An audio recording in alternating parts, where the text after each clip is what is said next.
Hello everyone, welcome to Okul classes. Okul classes में आपका स्वागत है। पिछली क्लास में हमने अमेरिकी राष्ट्रपति जो बिडेन की जो नई नीति है अफगानिस्तान को लेकर के, जो नई स्ट्रेटजी है, उस पे हमने चर्चा की थी। हालांकि पूरी स्ट्रेटजी अभी प्रकाश में नहीं आई है, लेकिन उसके जो कुछ हाइलाइट्स हमको मिल रहे थे, हमने उसके आधार पे उसकी चर्चा की थी। और आज हम अफगानिस्तान में रिकॉन्सिलिएशन के लिए जो मास मॉस्को फॉर्मेट लेकर के आया गया था, उस पर बातचीत करेंगे, जो कि हमारे एग्जाम के लिए काफी महत्वपूर्ण है। और अफगानिस्तान का जो इश्यू है, डिस्प्यूट है वहां पे, उसको समझने के लिए काफी महत्वपूर्ण है। तो चलिए शुरू करते हैं इसको। जो ये मॉस्को फॉर्मेट था, उसको 2017 में इंट्रोड्यूस किया गया था, 2017 में लेकर के आया गया था सिक्स पार्टी मैकेनिज्म के रूप में। ठीक है, for the consultation among special representatives from Russia, Afghanistan, China, Pakistan, India and Iran. ठीक है, ये सिक्स पार्टीज थे। उनको, उनके जो स्पेशल रिप्रेजेंटेटिव्स थे, उनको लेकर के आया गया था एक साथ इसमें, अफगानिस्तान की जो प्रॉब्लम है उसको सॉल्व करने के लिए, एक मैकेनिज्म बनाने के लिए। तो जो इनकी मीटिंग्स हैं, उसका मेन ऑब्जेक्टिव यह था कि जो अफगानिस्तान की पुनर्निर्माण की जो प्रक्रिया है, उसको किस तरीके से स्वरूप दिया जाए, किस तरीके से वहां पे एक शांति स्थापित करने का प्रयास किया जाए, जितनी जल्दी हो सके उतनी जल्दी, और अफगानिस्तान का रिकॉन्सिलिएशन किया जा सके। ठीक है, अभी 2018 में ये मीटिंग मॉस्को में हुई थी, और जो कि इस फॉर्मेट की सेकेंड मीटिंग थी। ये फॉर्मेट में मीटिंग्स होती है जिसमें ये छह पार्टीज जो है शामिल होते हैं। ठीक है, ये रसिया और अफगानिस्तान के द्वारा को चेयर किया गया था। इसके बैकग्राउंड की अगर बात करें तो जो रिकॉन्सिलिएशन का आइडिया है, अफगानिस्तान के रिकॉन्सिलिएशन का जो आइडिया है, वो तालिबान के साथ वो तभी से शुरू हो गया था जब 2005 के बाद से तालिबानी इंसर्जेंसी बढ़ने लगी थी। ठीक है, तभी से रिकॉन्सिलिएशन की बात यहाँ पे शुरू हो गई थी। और जो ब्रिटिशर्स थे, उन्होंने तो इसको स्टार्ट भी कर दिया था, कि क्योंकि वो साथ में जो तालिबान के लोकल लीडर कमांडर्स थे, उनके साथ साइड में डीलिंग करने लगे थे। और उसमें जर्मनी भी था। जर्मनी जिस तालिबान के साथ रिकॉन्सिलिएशन किया जाना है वहाँ पे, अफगानिस्तान और जो लीडर्स हैं, और वहाँ के जो तालिबानी लीडर्स हैं, उन सबको मिला करके एक पीस स्टेब्लिश करने की बात हो रही है।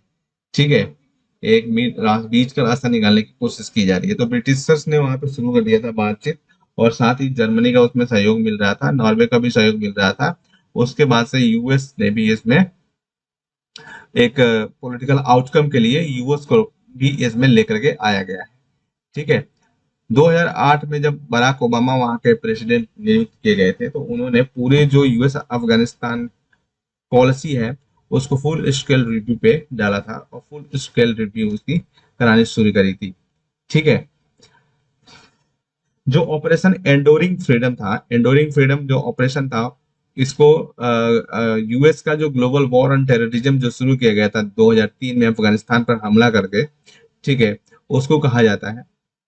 शुरू में ये अफगानिस्तान के लिए ही था, ऑपरेशन एंडोरिंग फ्रीडम, लेकिन बाद में ये पूरी दुनिया में जो आतंक फैला हुआ है, आतंकवाद फैला हुआ है, उसको इसके अंदर समेट करके ले आया गया था। अब ये जो ग्लोबल वॉर ऑन टेररिज्म है, वो माना जा रहा है कि दिसंबर 2014 में समाप्त कर दिया गया था, जब अफगानिस्तान ने यह फैसला लिया कि वो जो अ, जो वहाँ इंसर्जेंट से लड़ने की जो रिस्पॉन्सिबिलिटी है, जिम्मेदारी है, वो अब अफगानिस्तानी फोर्सेस को दिया जाएगा।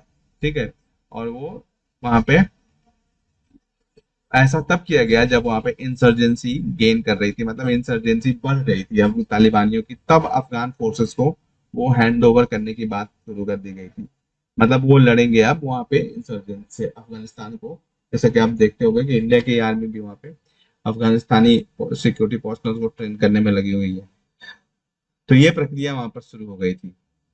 अगर हम बात करें ऑपरेशन इंडोरिंग फ्रीडम की, तो जो ऑपरेशन इंडोरिंग फ्रीडम है, वो बुश गवर्नमेंट के द्वारा शुरू किया गया था, और उन्होंने इसके बहाने अफगानिस्तान पर हमला तो किया, और टेररिज्म को खत्म करने के बहाने पूरी दुनिया में उन्होंने जगह जगह पे जो जो उन्होंने एक एक्सिस ऑफ एविल स्टेट्स की कॉन्सेप्ट दिया, ईरान, अफगानिस्तान और नॉर्थ कोरिया को शामिल किया गया उसमें। ठीक है, जो बुश एडमिनिस्ट्रेशन था उन्होंने इस्लामिक टेररिज्म की बात करी थी, हालांकि ओबामा के एडमिनिस्ट्रेशन ने उसको बदला। ठीक है, इस तरीके की चीजें शुरू हो गई, और पूरे विश्व में अमेरिका ने एक तरीके से आतंकवाद के खिलाफ युद्ध के नाम पर ऑपरेशन शुरू कर दिए थे। अफगानिस्तान के अमेरिका के जो विदेश नीति है उसमें जो इंटरफेयर की पॉलिसी है ना उसकी, उसको एक तो ह्यूमैनिटेरियन असिस्टेंट के नाम पे, ह्यूमैनिटेरियन असिस्टेंट के नाम पे वो इंटरफेयर करता है। ठीक है, दूसरा डेमोक्रेसी के नाम पे, डेमोक्रेसी के नाम पे, और वर्ल्ड पीस के नाम पे, टेररिज्म के नाम पे वो ये प्रक्रिया दूसरे देशों में हस्तक्षेप करता है, इंटरफेयर करता है। डेमोक्रेसी वो ड्रोन के माध्यम से बमों से गिराता है। जोक्स अपार्ट, ये अ, उसका एक छद्म पॉलिसी आप कह सकते हैं कि वो जो उसकी आर्थिक अवसरवाद की जो नीति है उसको फॉलो करने के चक्कर में वो ये सब चीजें करता है। लाइक ऑयल जहाँ पे है वहां पे अपनी उपस्थिति, अफगानिस्तान में भी आने का उसका एक दृष्टिकोण ये भी था कि वहां पे वो मिडिल ईस्ट में पे नजर रख सकता है, और मिडिल ईस्ट में उसकी एक लंबे समय तक उपस्थिति हो सकती है उस रीजन में। सेंट्रल एशिया भी वहाँ बिल्कुल पास में है, तो अफगानिस्तान पे अगर अमेरिका का कंट्रोल हो जाता है तो सेंट्रल एशिया के में भी उसकी उपस्थिति मजबूत हो सकती है, क्योंकि सेंट्रल एशिया में रसिया का प्रभाव ज्यादा है और चाइना का भी प्रभाव वहां पे बढ़ रहा है, तो वहां पे अमेरिका भी अपनी उपस्थिति बनाए रखना चाहता था। और रसिया चूंकि बिल्कुल पास में है, तो रसिया को भी कंट्रोल करने के लिए वो वहां पे आया था। ठीक है, तो इस तरीके की जो अमेरिका की पॉलिसी रही है, तो वो ऑपरेशन एंडोरिंग फ्रीडम जो ग्लोबल वॉर ऑन टेररिज्म था उसके तहत वो इनको भी अप्लाई करने की कोशिश में लगा रहता है। हालांकि हम यहाँ पे बात कर रहे हैं मॉस्को फॉर्मेट पे, तो हमने एक ये सिंपल सी जानकारी आपको देने की कोशिश की है।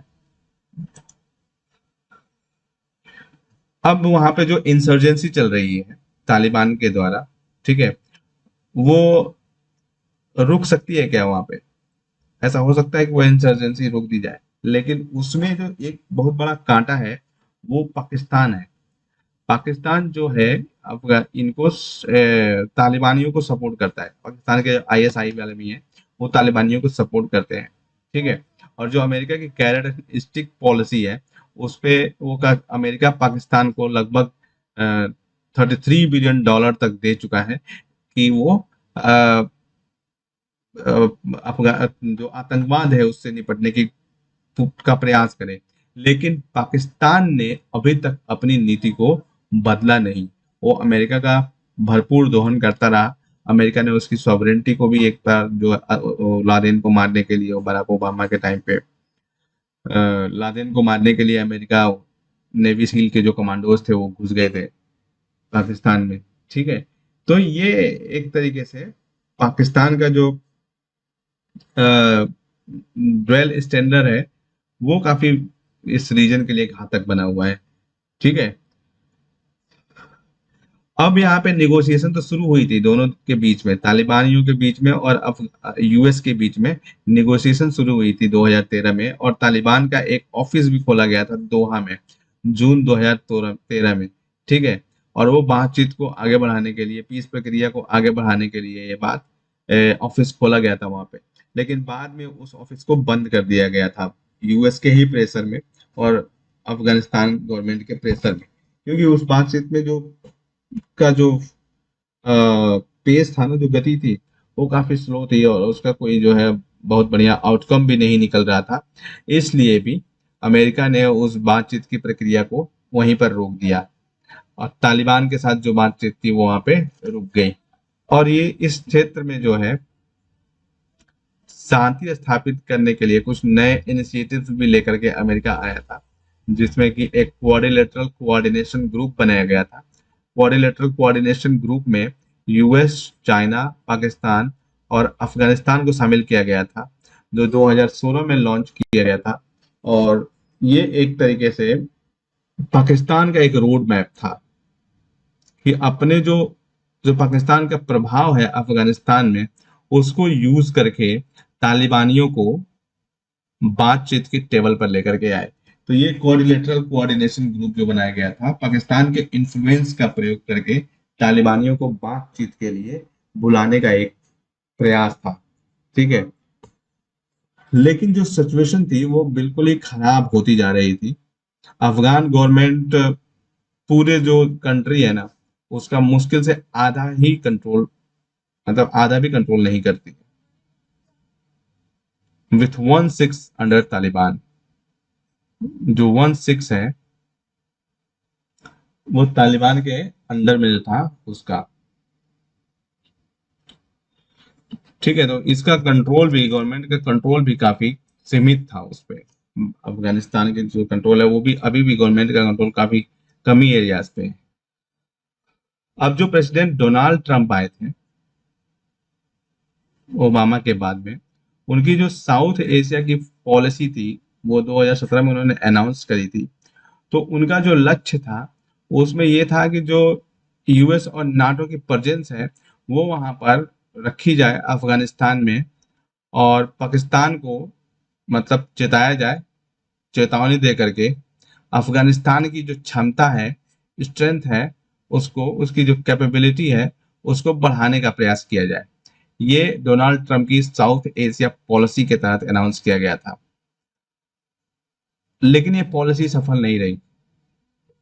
ये पॉलिसी जो है एक तरीके से फेल्योर रही। ठीक है, और ये फेल्योर जो है दिखाई देता है, ये फेल्योर कहाँ दिखाई देता है? जो 2018 में हिंसा हुई थी वहां पे, ठीक है, वो बहुत ज्यादा हुई थी। मतलब जो this year has also put 2018 on course to be the deadliest year of Afghan civilians। Afghan civilians के लिए काफी डेडलीस्ट ईयर के रूप में 2018 रहा। और जो ये ट्रम्प एडमिनिस्ट्रेशन था उसकी जो पॉलिसी है वो पूरी तरीके से फेल वहां पे दिखाई दे रही है।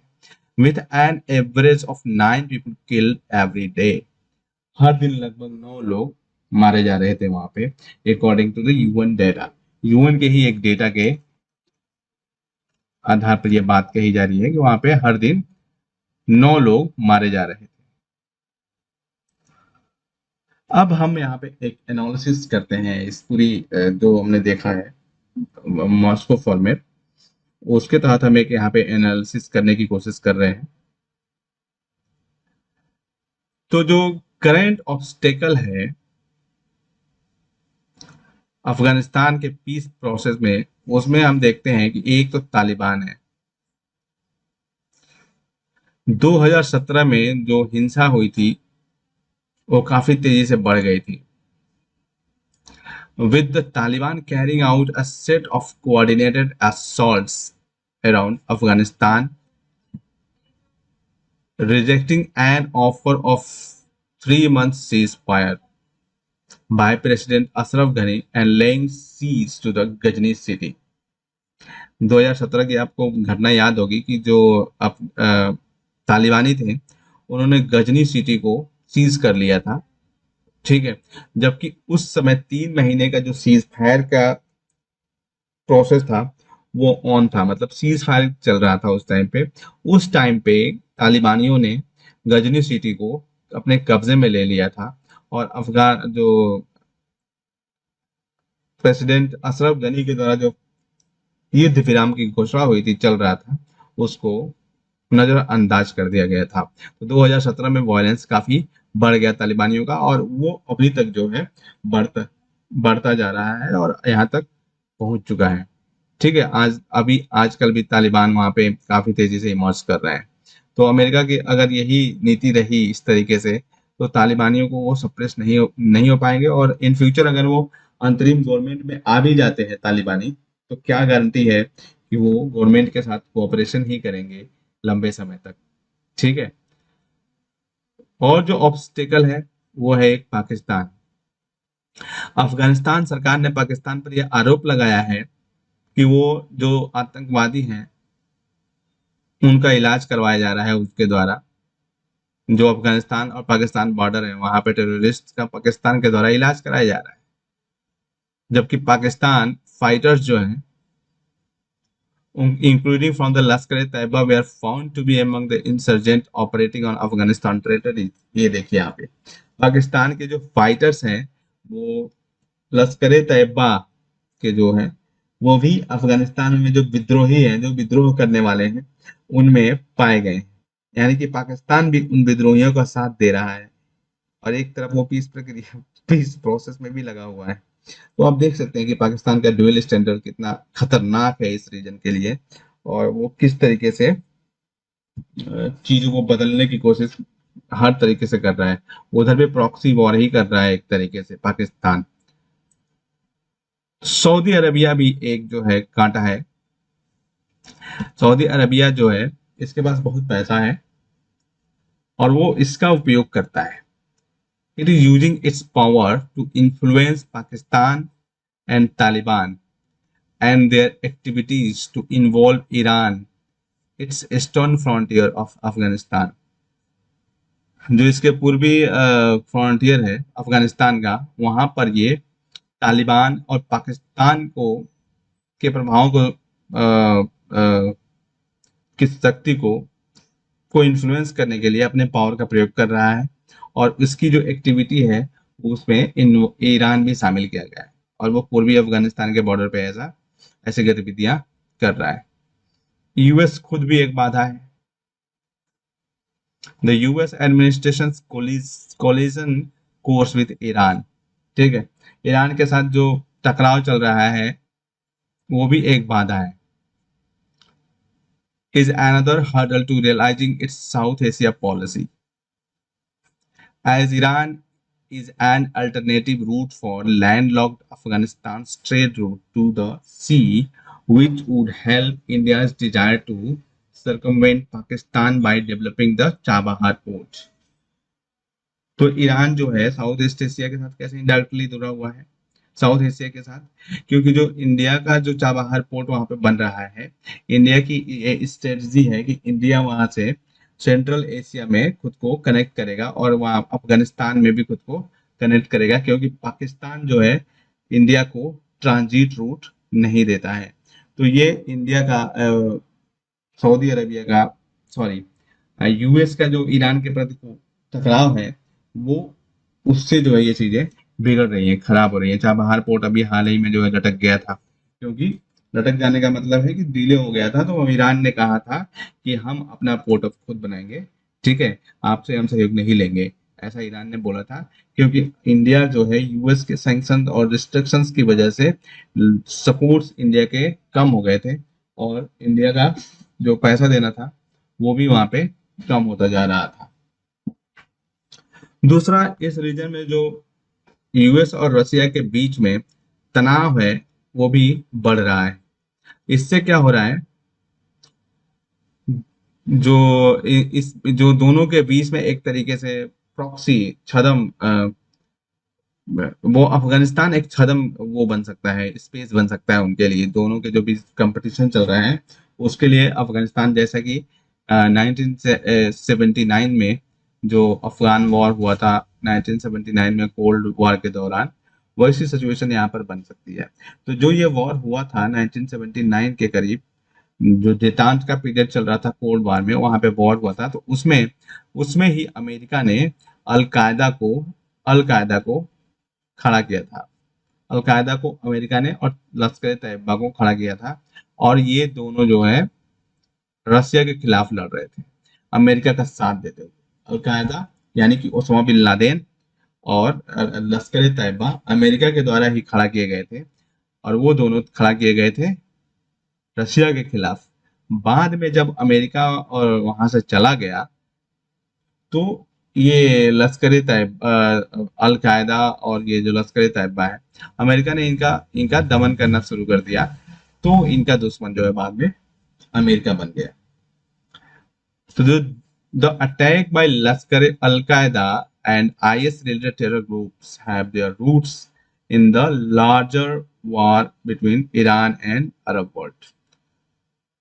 तो जो अलकायदा और आईएस, जो इस्लामिक स्टेट का जो से संबंधित जो आतंकवादी समूह हैं, उनका जो उनकी जो जड़ें हैं, वो ईरान और अरब वर्ल्ड के बीच में जो युद्ध चल रहा है, वहां पर कहीं उगी हुई हैं, मतलब कहीं पर टिकी हुई हैं। ठीक है। अब यहाँ पे हम देखते हैं इंडिया का अप्रोच क्या है इसको लेकर के। तो इंडिया ऐसे किसी भी प्रयास को सपोर्ट करता है जो वहां पे शांति स्थापित करने और रिकॉन्सिलिएशन के लिए शुरू किए गए हैं। और वो वहाँ पे जो वहाँ की एकता है उसको सुरक्षित रखेंगे, बहुलता है उसको सुरक्षित रखेंगे, और वहाँ पे सुरक्षा, स्थिरता और समृद्धि उस देश के लिए, यानी कि अफगानिस्तान के लिए लेकर के आएंगे। तो इंडिया उस प्रयास को सपोर्ट करता है, क्योंकि इंडिया जो है एक डेमोक्रेटिक कंट्री है, तो ऑफ कोर्स जो है वो ये डेमोक्रेटिक वैल्यूज को ही सपोर्ट करेगा। ठीक है। हमारा जो अ, हमारा जो एक इमेज बनी हुई है दुनिया में, वो एक डेमोक्रेटिक और रिस्पॉन्सिबल डेमोक्रेटिक कंट्री के रूप में बनी हुई है। तो ऑब्वियसली इंडिया उसको सपोर्ट करेगा। इंडिया की जो पॉलिसी रही है, ठीक है, वो हमेशा से ऐसे ही प्रयासों के लिए रही है। और हमें इंडिया ऐसे ही अफगान लेड, अफगान ओन्ड, हमने पिछले क्लास में देखा था इसको, और अफगान कंट्रोल, ठीक है, एक अप्रोच को सपोर्ट करता है। और उसमें जो है अफगानिस्तान की सरकार को भी शामिल किया जाएगा, ऐसा इंडिया का मानना है। India would have preferred a direct process between the Afghan government and the Taliban. But since that is less possible, a regional process like Moscow format is next best option. India जो है तालिबान और अफगानिस्तान की जो सरकार है उसको शामिल करके जो डायरेक्ट प्रोसेस शुरू किया जाना चाहिए था, वो उस अफगानिस्तान के स्टेबिलिटी, पीस और रिकॉन्सिलिएशन के लिए, उसको सपोर्ट कर सकता है। लेकिन ये पॉसिबल नहीं है, बहुत कम संभावना है कि ऐसा हो पाएगा कि डायरेक्टली तालिबान और अफगानिस्तान की जो सरकार है वो एक साथ आ जाए और अफगानिस्तान के पुनर्निर्माण को और शांति को वहां पे बढ़ावा देने की कोशिश करे। तो ऐसे में जो मॉस्को फॉर्मेट है, जो 6 पार्टी मीटिंग्स चल रही है, वो जो है दूसरा सबसे बढ़िया ऑप्शन है, जो आगे रीजनल जो पावर्स हैं उनको शामिल करके और इस समस्या को जल्द से जल्द निपटाने का प्रयास किया जा रहा है। अब हम इंडिया के लिए एक वे फॉरवर्ड देखते हैं यहाँ पे कि इंडिया के लिए क्या वे फॉरवर्ड हो सकता है। इंडियन गवर्नमेंट को चाहिए कि वो अपनी जो नीति है, जो पॉलिसी है, ठीक है, उसको एकदम स्पष्ट रूप से हाईलाइट करे, तालिबान को लेकर के जो पॉलिसी है, और उसको स्पष्ट रूप से हाईलाइट करके सामने लेकर के आए। ठीक है। India must focus on assisting Afghanistan to ensure that the country's elections are as peaceful and participative as possible. India को ये भी सुनिश्चित करना है कि जो वहां पे चुनाव होने वाले हैं वो बहुत ज्यादा शांतिपूर्ण और पार्टिसिपेटिव यानी भागीदारी पर आधारित होने चाहिए। बहुत ज्यादा से ज्यादा लोग उसमें वोट देने चाहिए, ज्यादा से जो ज्यादा लोगों का विचार वहां पे उभर करके सामने आना चाहिए, उनका जो मत है, जनमत है, वो सामने आना चाहिए, ताकि जो है ये माना जाए कि वो पूरी तरीके से एक पूर्ण डेमोक्रेटिक प्रक्रिया के तहत ऐसा किया गया है। India could assist Afghanistan in in training of national security forces. जो वहाँ की अफगानिस्तान के नेशनल सिक्योरिटी फोर्सेज हैं उनको ट्रेन करने में भी इंडिया अपना सहयोग दे सकता है। As per their requirement and supplying much needed spare parts and such equipments as is possible without deployment of Indian troops in Afghanistan. और जब उनको इंडिया सपोर्ट करेगा तो इंडियन आर्मीज को वहां जाने की जरूरत नहीं पड़ेगी, जो इंडियन ट्रूप्स हैं उनको वहां पर जाने की जरूरत नहीं पड़ेगी, और अफगानिस्तान के ट्रूप्स को ही ट्रेन करके वो काम वहां पे कराया जा सकता है। इंडिया को भी अपनी सिक्योरिटी को यहाँ पे इंश्योर कर सकता है। And the energy basket of Asia needed to be exploited for benefit of both countries like Tapi pipeline. जो एनर्जी बास्केट है एशिया का, ये जो रीजन है, वहां पे उसको अच्छे से उसका दोहन किया, यानी कि आवश्यकता है। ठीक है, और ऐसे ही जो गैस पाइपलाइन है, वैसे ही प्रोजेक्ट्स वहां पर लेकर के आने की जरूरत है, ताकि वहां के जो एनर्जी सोर्सेज है, रिसोर्सेज हैं, उनका दोहन अच्छे से किया जा सके। ठीक है, अब इंडिया का जो डेवलपमेंट असिस्टेंट है, वो इंडिया का जो है एक काफी वहां पे जो प्रभाव है, जो गुडविल है, वो वहां पे दर्शाता है अफगानिस्तानी सिटीजन्स के बीच में। जो वो इंडिया जो उसके विकास में जो सहयोग दे रहा है, वो इंडिया के इन्फ्लुएंस को और गुडविल को अफगानी सिटीजन्स के बीच में दर्शाता है। तो इसलिए जो 2017 so the outlay for 2017 and 18 which is far lower than its commitment in 2015 and 16 should be revised। तो जो यहाँ पे इंडिया की तरफ जो प्रयास किया जा रहा था, वो कम है। ठीक है, तो इंडिया को 2000 जो 17 और 18 में जो किया गया, वो 2015-16 से कम है। तो इंडिया को ये देखना चाहिए वहाँ पे। और अभी जो है इंडिया को वहाँ पे अपने असिस्टेंट को और अपने डेवलपमेंट के लिए जो असिस्टेंट इंडिया वहाँ पे दे रहा है, उसको बढ़ाए जाने की जरूरत है। ठीक है, वहीं expeditions actions on completion of the Chabahar port will help in increasing Afghans' contact with India and outside world। तो जो चाबहार पोर्ट है, उसको जितने जल्दी इंडिया कंप्लीट कर लेगा, उतना ही जल्दी उसको अफगानिस्तान के साथ इंडिया के संबंधों को, संपर्क को बढ़ाने के लिए, और जो दुनिया के बाहरी जो और भी बाहरी दुनिया है, उसके साथ अफगानिस्तान के संबंधों को बनाने के लिए वो काफी एक बेहतर माध्यम बन सकता है। तो ये हमने यहाँ पे समझा अफगान फॉर्मेट। अब अगली क्लास में हम अब इंडिया बांग्लादेश रिलेशंस को समझेंगे। तो आज के लिए बस इतना ही। अगली क्लास में हम पढ़ेंगे इंडिया बांग्लादेश रिलेशन, जो कि आपके एग्जाम के लिए काफी महत्वपूर्ण होने वाला है। तो अगर आपने अभी तक हमारे चैनल को सब्सक्राइब नहीं किया है, तो जल्दी से जल्दी कर लीजिए, और साथ ही बेल आइकन को प्रेस करना ना भूलें, ताकि आपको हमारे आगे आने वाले वीडियोस के नोटिफिकेशन समय समय पर मिलते रहें। अगर आपको इस टॉपिक में समझाया गया किसी भी कॉन्सेप्ट को लेकर कोई भी क्वेरी है, तो आप नीचे कमेंट सेक्शन में लिख सकते हैं। मैं खुद पर्सनली उसका रिप्लाई 24 घंटे के भीतर करूंगा। आप हमें सुझाव भी दे सकते हैं, ताकि अगर जरूरत पड़े तो हम सुधार कर सकते हैं। आप हमसे हमारी ओकुल वेबसाइट, हमारे Facebook page, Twitter page, Telegram channel या ईमेल के माध्यम से भी जुड़ सकते हैं। ये सभी लिंक्स नीचे डिस्क्रिप्शन में दिए गए हैं। और इन वीडियोस को अपने दोस्तों के साथ, अपने कलीग्स के साथ शेयर करना नहीं भूलें, ताकि इनसे उनकी भी हेल्प हो सके। इस सेशन में हमसे जुड़ने के लिए आपका धन्यवाद। मिलते हैं अगले सेशन में बहुत जल्द। तब तक ओकुल के साथ लर्निंग को एंजॉय करते रहें। आपका दिन शुभ हो। Thank you so much.